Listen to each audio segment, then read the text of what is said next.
కాంగ్రెస్ ప్రభుత్వంలో ఐక్యత లేదన్నారు దుబ్బాక ఎమ్మెల్యే కొత్త ప్రభాకర్ రెడ్డి. ప్రభుత్వాన్ని తాము కూల్చబోమని, ప్రజలే వారిని కాదని తమను ఎన్నుకునే పరిస్థితి ఉందన్నారు ఆయన. అందుకోసం తాము తొందరపడబోమన్నారు. తాను సీఎంని మెచ్చుకున్న మాట నిజమే, కానీ ఆ నిధులేవి ఇంకా రాలేదంటున్న ఎమ్మెల్యే కొత్త ప్రభాకర్ రెడ్డితో మా ప్రతినిధి దుర్గారెడ్డి ఫేస్ టు ఫేస్.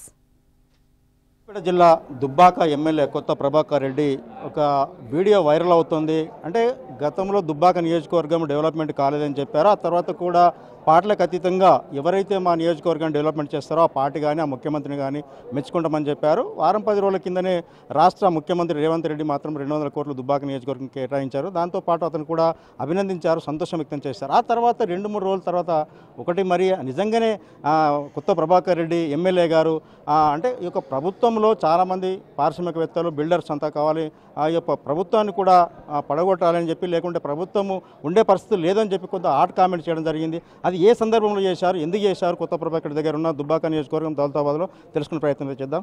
అసలు నిజంగానే నిన్న మీరు చేసిన కామెంటు ఈరోజు సోషల్ మీడియాలో వైరల్ అవుతుంది. అసలు నిజంగానే ఎవరైనా కానీ పారిశ్రామికవేత్తలు కావచ్చు, బిల్డరే కావచ్చు, కాంట్రాక్టర్సే కావచ్చు పడగొట్టాలని ప్రయత్నం చేస్తున్నారా? అది ఇంతవరకు క్లారిటీ.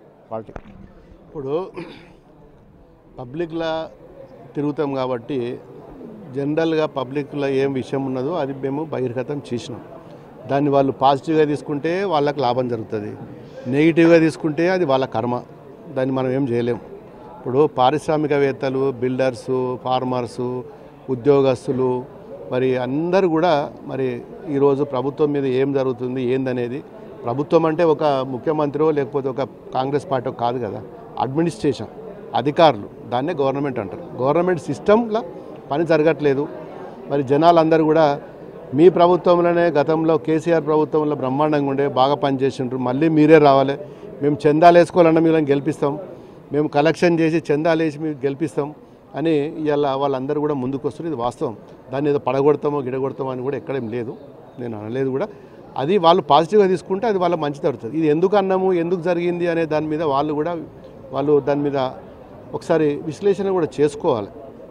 ఏ శాఖలో మా లోపాలు ఉన్నాయి, ప్రభుత్వంలో ఎందుకు ఇట్లా పబ్లిక్లోకి వెళ్ళి ఇట్లా వాస్తవాలా తెలుసుకోవాల్సింది కూడా మరి ప్రభుత్వం ఇప్పుడున్న ప్రభుత్వంలో ఉంటుంది. దాన్ని ఏదో రాజకీయం చేస్తా అంటే కరెక్ట్ కాదు. రాజకీయం చేయాలనుకుంటే వాళ్ళు అనుకుంటే ఇప్పుడు మా దగ్గరికి వెళ్ళి 10 మంది ఎమ్మెల్యేలను తీసుకుపోయినారు. 10 మంది ఎమ్మెల్యేలను తీసుకుపోయినారా లేదా? మా దగ్గరికి వెళ్ళి ఎందుకు తీసుకుపోవాలి? 10 మంది ఎమ్మెల్యేలను ఏ విధంగా తీసుకుపోయినారు? వీళ్ళు ఏదో మన ఏదో శాస్త్రం ఉంటుంది చూడు, గురిగింద కిందేమున్నదో ఓని తెలియదు.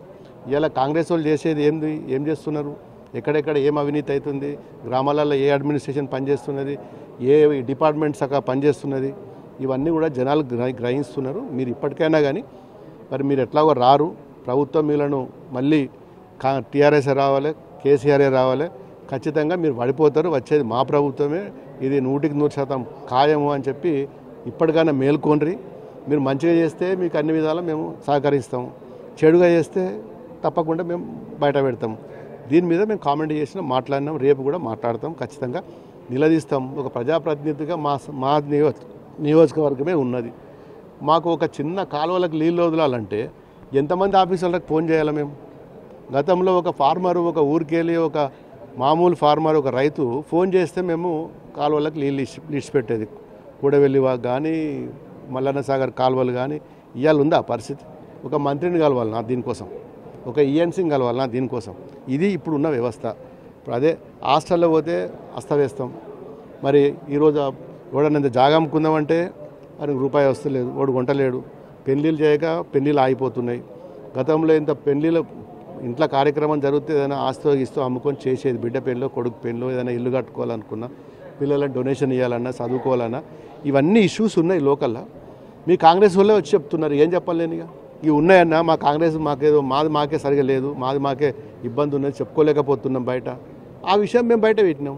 దాన్ని వాళ్ళు పాజిటివ్గా తీసుకొని మరి బాగు చేసుకుంటాం అనే బుర్ర ఉండాలి కదా, జ్ఞానం ఉండాలి కదా.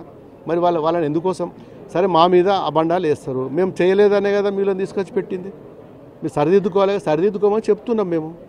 ఇప్పుడు మీరు ఇంకా మా కేసీఆర్ చెప్పిండు 5 ఏళ్ళు మళ్ళీ మీరే ఉంటారు, మీరే ఉండాలి, మీ ఆ లోపల మీరు ఏం ముట్టుకోము, బ్రహ్మాండంగా పని చేయండి పోయి, మీరే పని చేసుకోండి అని చెప్పి కేసీఆరే మమ్మల్ని ఎక్కడ కూడా మరి వాళ్ళను వ్యతిరేకంగా మాట్లాడదని కూడా చెప్పిండు.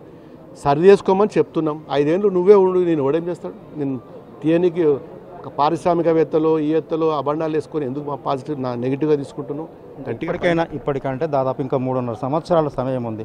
ఈ లోపు మీరు మాట్లాడడం సెన్సేషనల్గా మారుతుంది. అంటే నిజంగానే పడగొట్టడానికి అక్కడ నుండి ఏమైనా ఎమ్మెల్యేలు కానీ మీ పార్టీకి వచ్చే అవకాశాలు ఉన్నాయా? మీకు టచ్లో ఉన్నారా? అసలు ఏం జరుగుతుంది? అట్లా కాదండి, పడగొట్టాలని మాటికి మీరే చెప్తున్నారు. పడగొట్టాలంటే దేనికోసం పడగొట్టమంటావు? ఏం చేసుకోమంటావు? పడగొట్టి మా కంపెనీ చేసి మహాలు పెట్టుకోమంటావా? నీకే ఇంత ఇప్పటికైనా మీ వాళ్ళే ఇప్పుడు నిన్న మీ మంత్రి పదవులు రాకపోతే నేను కత్తులు తీసుకొని కటారులు తీసుకొని రెడీగా ఉన్నారు వాళ్ళు. మేము అవసరం లేదు, మీరు వడగొట్టాలంటే మీ వాళ్ళే వడగొడతారు. దానికి మీ పార్టీని వడగొట్టడానికి ఒక పెద్ద సిద్ధాంతము, పెద్ద డైరెక్షను, దానికి ఒక పెద్ద కథ, ఇవన్నీ అవసరమా? ఇప్పుడు మేము మా దాంట్లోకి వెళ్ళి 10 మంది నువ్వే ఎత్తుకపోతుంది, ఇంకా నిన్నేం పడగొడతాం? మేము నువ్వు పడగొట్టే పరిస్థితిలో నెక్స్ట్ 5 ఏళ్ళు ఎట్లా పడగొడతాం, అది గ్యారంటీ. అలా అందరికీ తెలిసిన విషయమే. మా వాళ్ళే చెప్తున్నారు పడగొడతాం, మళ్ళీసారి మనమే వస్తామని చెప్తున్నారు. ఇట్లా రైతులు కానీ రైతులు కానీ ఇండస్ట్రియలిస్టులు కానీ బిల్డర్స్ కానీ అందరూ కూడా మళ్ళీ మీరే రావాలి, మీరని చందాలు వేసుకొని గెలిపిస్తాం, మళ్ళీ మీ ప్రభుత్వమే వస్తుంది, ఈ గవర్నమెంట్ పడిపోతుందని చెప్తే దాన్ని ఏదో వాళ్ళు నెగిటివ్గా తీసుకొని ఇండైరెక్ట్గా తీసుకొని కేసులు బోసులు ఏదో పెట్టుకొని ఏమవుతుంది? మా కేసులు పెడితే కొత్తనా ఇవాళ? ఇవన్నీ 10 ఏళ్ళు ఎంపీగా ఉన్నారు మెదక్. ఆ తర్వాత ఇప్పుడు వచ్చిన 1.5 year నుంచి ఎమ్మెల్యేగా ఉన్నారు. అంటే దుబ్బాక నియోజకవర్గం అధికార పార్టీ ఇప్పుడు ప్రతిపక్షంలో ఉన్నారు. నిజంగా డెవలప్మెంట్పై అసెంబ్లీ చర్చించారు, 200 కోట్లు ఇచ్చారని చెప్పారు. ఆ తర్వాత నిజంగా దుబ్బాక నియోజకవర్గం డెవలప్మెంట్ అయిందా, ఆగిపోయిందా? అసలు 200 కోట్ల సమస్య నేను ఎక్కడ చెప్పలేదు, అడిగలేదు. శాంక్షన్ పోయినామో ఇస్తాను, ముఖ్యమంత్రి గారికి నేను అభినందిస్తాను చెప్పిన. ఇప్పుడు కూడా మాకు నియోజకవర్గానికి ఎవరు వచ్చి ఇచ్చినా కానీ వాళ్ళని మేము ఖచ్చితంగా గౌరవించుకుంటామని చెప్పినాం. రేపు మాకు మల్లన్న సాగర్లో కాలువలు ఉన్నాయి, ఆ కాలువలను కంప్లీట్ చేయమంటున్నాం. మాకు రోడ్లు లేవు, రోడ్లను చేయమంటున్నాం. మరి మాకు నిధులు రావట్లేదు, ఇప్పటికి ఒక రూపాయి పైసా రాలేదు. ఏ ఊర్లో కూడా ఒక నయా పైసా పనిచేసిన దాఖలాలు కూడా లేవు. ఇవన్నీ కూడా మరి వాళ్ళకి దృష్టికి తీసుకెళ్ళాం. వీటి మీద వాళ్ళు తెలివి ఉంటే వాళ్ళ మంత్రులు వచ్చి వీటి మీద వచ్చి మాట్లాడాలి. ఈ గ్రామాలలో ఏమవుతుంది, జనాలు ఏమనుకుంటారు మన కోసం తీసుకుపోయి ముఖ్యమంత్రి గారు చెప్పలే కదా. గ్రౌండ్లో జరిగే రియాలిటీ ఏంది తెలియదు వాళ్ళకు. ఓన్లీ రాజకీయం చేసుడు, ఆగమాగం ఉరుకుడు తిరుగుడు తప్ప ఎవడోడ ఏదేదో మాట్లాడు పిచ్చి మాట్లాడు కరెక్ట్ కాదు. ఇప్పటికైనా కానీ సరిదిద్దుకోర్రి, మంచి టైం ఉన్నది. ఇంకా 3.5 సంవత్సరాలు మీరు రూల్ చేయండి, డెఫినెట్గా మీకు మేము బ్రహ్మరథం పడతాం. కానీ ఈ పిచ్చి పడగొట్టాలంటే ఏంటంటే ఎవడైనా పడగొడతాడు, ఎప్పుడైనా పడగొడతాడు. ప్రజలు రెడీగా ఉన్నారు. ఇప్పుడు మేము గాజులు పెట్టుకొని కూర్చున్నామా అంటారు. మరి ప్రజలు గాజులు పెట్టుకొని కూర్చున్నారు. ఇలా పని చేయకపోతే పంటారా వాళ్ళ ఇళ్ళలో? మీరు మంత్రులు ఎమ్మెల్యేలే గాజులు పెట్టుకొని మేము కూర్చుంటామా అంటే మరి ప్రజలంతా ఏం చేస్తారు? గాజులు పెట్టుకొని కూర్చుంటారు. ప్రజలతోటే కదా నువ్వు వాడికి పోయింది. Thank you. చూడొచ్చు, ప్రభాకర్ రెడ్డి మాత్రం తన నియోజకవర్గం డెవలప్మెంట్ కోసం చర్చిస్తే కొన్ని సందర్భాల్లో మాట్లాడే విషయాలు మాత్రము చెప్తున్న విషయం అయితే క్లారిటీగా ఉంది. వాస్తవానికి ఏంటంటే ఎవరైతే మా నియోజకవర్గం నిధులు ఇస్తారో వారికి స్వాగతిస్తాము, అభినందిస్తాము, పార్టీలకు అతీతంగా కూడా అని చెప్పడం జరిగింది. దీంతోపాటు 10 ఏళ్ళు అధికారం ఉన్నా కానీ డెవలప్మెంట్ కాలేదు కనుక ఖచ్చితంగా వెళ్తాము, మా డెవలప్మెంట్ నియోజకవర్గాన్ని చేసుకుంటాము. ఖచ్చితంగా కాంగ్రెస్ వాళ్ళు చెప్పేదంతా కూడా ప్రజల నుంచి వచ్చే మాట మాత్రమే నేను చెప్పాను. అంటే ఎవరు చెప్పింది కాదు, ప్రజల్లో తిరుగుతున్నాం కనుక ప్రజాక్షేత్రంలో జరుగుతున్నది, ఈ ప్రభుత్వం మార్పులు చేసుకోవాలనే ఉద్దేశంతో మాత్రమే తాను సంబోధించినట్లు కొత్త ప్రభాకర్ రెడ్డి చెప్తున్నారు. కెమెరామెన్ కృష్ణతో దుర్గారెడ్డి, బిగ్ టీవీ.